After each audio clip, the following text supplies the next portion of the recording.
नमस्कार, बहुत बहुत स्वागत है आपका। मैं हूं आपके साथ ऋतु ज्ञानवानी। रूस यूक्रेन युद्ध ने खतरनाक रुख अख्तियार कर लिया है। यूक्रेन के हमलों के बाद रूस जवाब देने के लिए तैयार है और रिपोर्ट के मुताबिक रूस यूक्रेन के कई बड़े शहरों को निशाना भी बना सकता है। यूक्रेनी ड्रोन हमलों में लगभग 40 रूसी लड़ाकू विमान तबाह हुए हैं।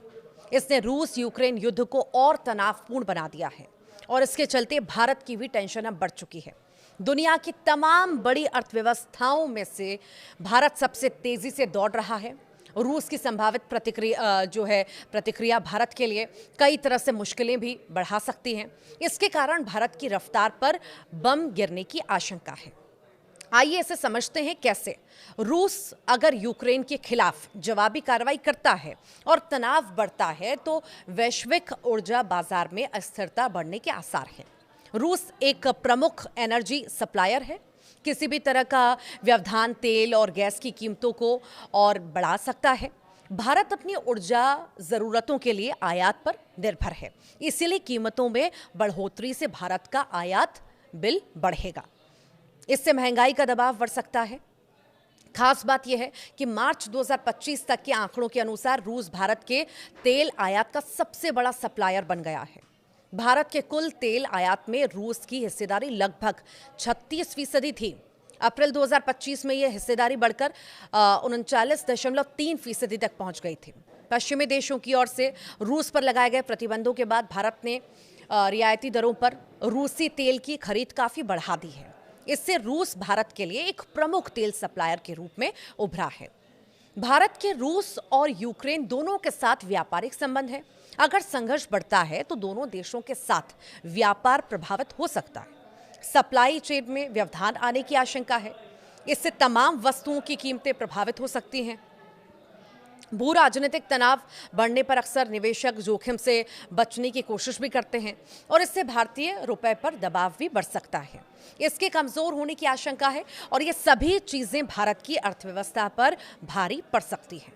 इसके अलावा भारत के रूस के साथ ऐतिहासिक और रणनीतिक संबंध हैं, खासकर रक्षा क्षेत्र में। तो वहीं यूक्रेन के साथ भी भारत के मैत्रीपूर्ण रिश्ते हैं। ऐसे में किसी भी बढ़ते संघर्ष में भारत के लिए एक संतुलित रुख बनाए रखना मुश्किल हो सकता है। भारत पर अंतर्राष्ट्रीय स्तर पर किसी एक पक्ष का समर्थन करने का दबाव बढ़ सकता है और इससे उसकी विदेश नीति और जटिल हो सकती है।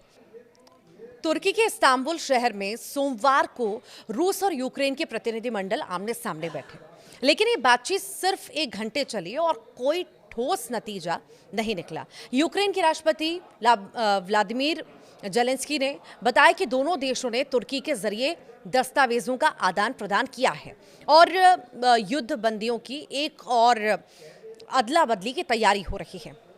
पिछली बार 16 मई को भी बातचीत हुई थी, जिसमें हजार कैदियों का आदान प्रदान किया गया था। बैठक से एक दिन पहले ही यूक्रेन ने रूस के सुदूर इलाके में एक साथ 3 टाइम जोन में एयरबेस पर हमला कर दिया।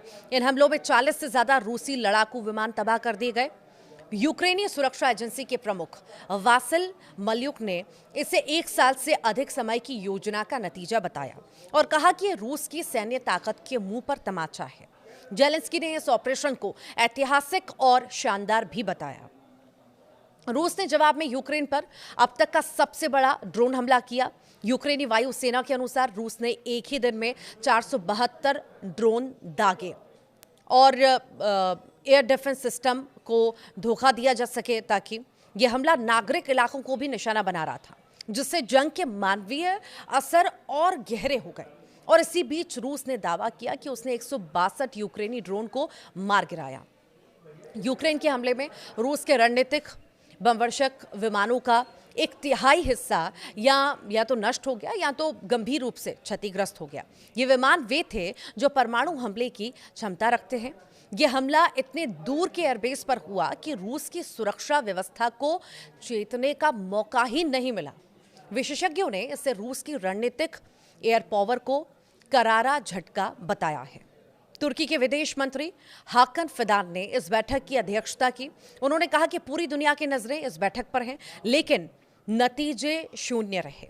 अमेरिका और यूरोपीय देश रूस को बातचीत की मेज पर लाने की कोशिश में लगे हैं, लेकिन रूस ने अब तक कोई सकारात्मक संकेत नहीं दिया। जेलेंस्की ने चेतावनी दी कि अगर ये बैठक भी बेनतीजा रही तो रूस पर और कड़े प्रतिबंध जरूरी होंगे। जमीनी लड़ाई भी लगातार तेज हो रही है। रूस की ओर से यूक्रेन के खेरसोन और जापोरिजिया क्षेत्रों पर गोलीबारी की गई, जिसमें 8 लोगों की मौत हो गई और कई घायल भी हुए। दोनों देशों के बीच करीब 1000 किलोमीटर लंबी सीमा पर लगातार झड़प हो रही है। आम नागरिकों का जीवन युद्ध की भेंट चढ़ता जा रहा है और कहीं से भी राहत के संकेत नहीं दिख रहे। यूक्रेन का मानना है कि अब रूस को भी अपनी भारी नुकसान की कीमत समझ आ रही है और यही दबाव उसे बातचीत की मेज तक खींचेगा। लेकिन फिलहाल की स्थिति को देखकर यही लगता है कि दोनों देशों के बीच भरोसे की कमी और अलग अलग शर्तें शांति प्रक्रिया को आगे बढ़ने नहीं दे रही। दुनिया भर के नेता उम्मीद कर रहे हैं कि अगली बातचीत में कुछ ठोस हल निकले, लेकिन तब तक लड़ाई और नुकसान जारी रहेगा।